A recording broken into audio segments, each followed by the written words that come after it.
You know snow clones?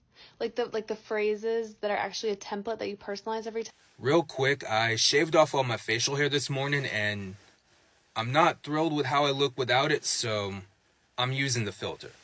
Now that that's out the way, I want to talk more about snow clones, because for one, I like the name a lot. I think it's really catchy. But for two, the story of how we got to the word snow clone actually starts over 100 years ago. We begin in the early 1900s when a guy named Franz Boas goes to Canada. And in 1911, he publishes his findings on the Inuktitut language. And among those findings is the fact that different words for snow in Inuktitut have different roots, right? There are multiple words for snow, and they come from different places.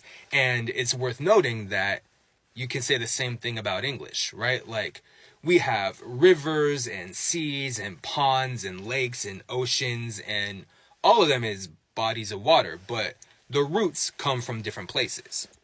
And a larger point there is that different languages will draw their lines in different places, right? Where one language might manipulate a single root word to describe different intricacies of a concept, another language might take multiple words from multiple roots to describe those same intricacies. And this is going to vary from language to language.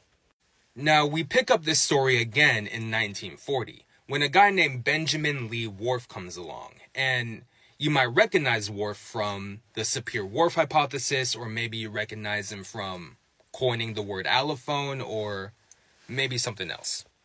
Now, Whorf writes an article, and he uses Boas's example of the different Inuktitut words that refer to snow. But Boas gave us 4 examples, and Whorf kind of leaves it up to the imagination, right? It could have been 4, 5, 6, more than that, who knows?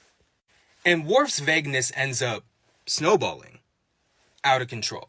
And eventually people are saying that, Inuktitut has dozens of words for snow. Some people say 50, some people say 100, right? People are pulling numbers directly out of their ass. And a lot of people would take whatever number and just accept that as a fun fact. But some people were sick of it. Specifically Laura Martin, who compiled all of these different numbers, and Jeffrey Pullum, who wrote an essay that boosted Martin's work. And the title of that essay, which has the E word in it, eventually became the title of a larger book as well.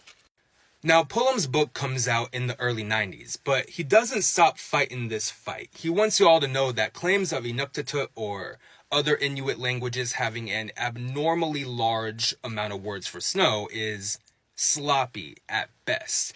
And he eventually starts contributing to a blog called Language Log, and he asks for names for this phenomenon, right? Because people keep, making these claims over and over again.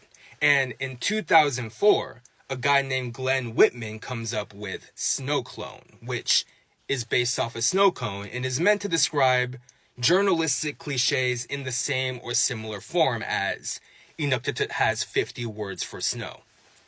And snow clone sticks. And now we got snow clones that come in different flavors. Like we've got X is the new Y, as in orange is the new black. And we also got things like she X on my Y till I Z, as in she snow on my clone till I blog, I guess. Didn't think that went all the way through. Now, I'm almost done, but I don't want to leave you thinking that all snow clones are bad, because they can be good and they can be funny. And I don't want to leave you thinking that Inuktitut and other Inuit languages are less cool now because a fun fact that you heard might not have been exactly a fact, right? It's more that we have a tendency to exoticize things that we're not familiar with. And in linguistics and other fields, we can sometimes do that racistly. So it's good to keep an eye out for these things.